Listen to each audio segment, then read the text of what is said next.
Welcome to Coxie's Picks. If you like what you see, don't forget to subscribe. Enjoy. Hello and welcome to Coxie's Picks, and today we're going to be looking at the YUIL M-11-1, and these have got a brand new mechanism inside them.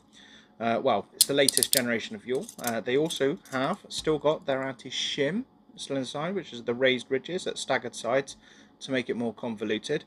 One thing that they have done is they've got rid of the whole length pull, which meant that the back shimming is no longer possible, and we now have two micro pulls just protruding out of the body, which means that we've got a little bit more of a difficulty. And you'll notice that the pulls have moved further back into the mechanism, which means that the idea being is that these are now more exceptionally harder to pick.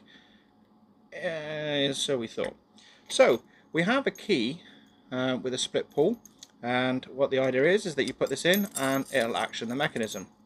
Alright, it does have a default double lock, which is only a single. They had an opportunity to put in a double, but it's only a single, so never mind. So to do that, all you would do is you put the key in, rotate it around the other way, and voila, off it goes. If they'd have put a double locking bar in there, split through the metal bar, the metal sheath like Chicago did with the X22s, it would be incredibly difficult to remove. However, it's a very trivial task.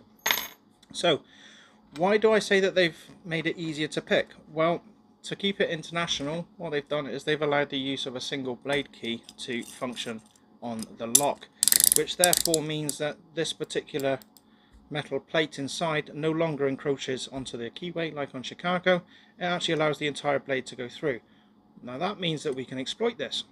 So how would we exploit it? Well, as daft as it sounds, we would normally go in this side excuse me, we would normally go in this side and try and reach the pulls that way. However, we've already seen that the pulls are further back. So what we need to do is we need to change our picking approach. And what we're going to do is instead we're going to come in at this angle and we're going to try and force both of them at the same time, and while simultaneously levering up on the bow. Now that sounds like you're doing a lot of moving parts, but once you're in, you're in. So it's as simple and as quick as that.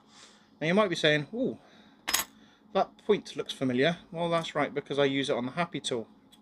Speaking of the Happy tool, I did mention that these particular cuffs have got strict anti-shim, but for some unknown reason they've decided to break their anti-shim. So if we were to put our commercially available split shim into the mechanism, you can see that it just dives down. Hang on a second.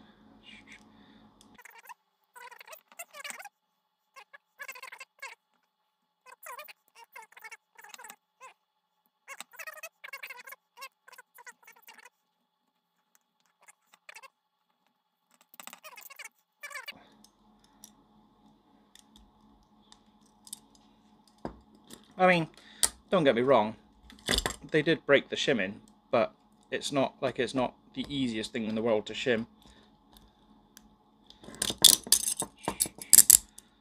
Now it's got personal, I will shim this.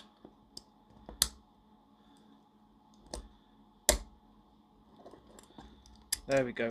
Like I said, they have broken it. It's just with the fact that what they've done is, instead of it being quite pronounced, you can actually slide over the top with a little jiggle. So you can now slide over, and then the only thing you're getting stuck on is this body pit, which we already know from using the Kyung Chang how to bypass that by just leaning back on the body and using the bow itself to get ourselves over, and then we get hit on the final stop, which is when we push the bow just a little bit to allow us to go and sit on the two, and that's it. So that's the YUIL M-11-1. Try saying that 10 times fast. I wonder what it takes to get out of it. So I suppose we better put on the point of view camera and see how tricky it is to actually slip these whilst wearing them. Okay, we've got the YUIL M-11-1s on. Single lock activated there. Double lock activated there. The only reason I put a single lock on this side is just because I'm on my own.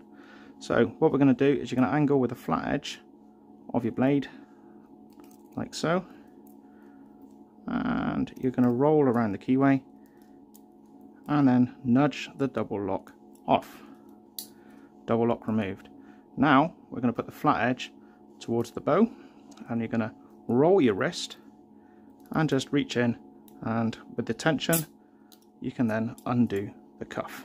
So that's it. That's how you get out of YUIL M-11-1. Let's get back over.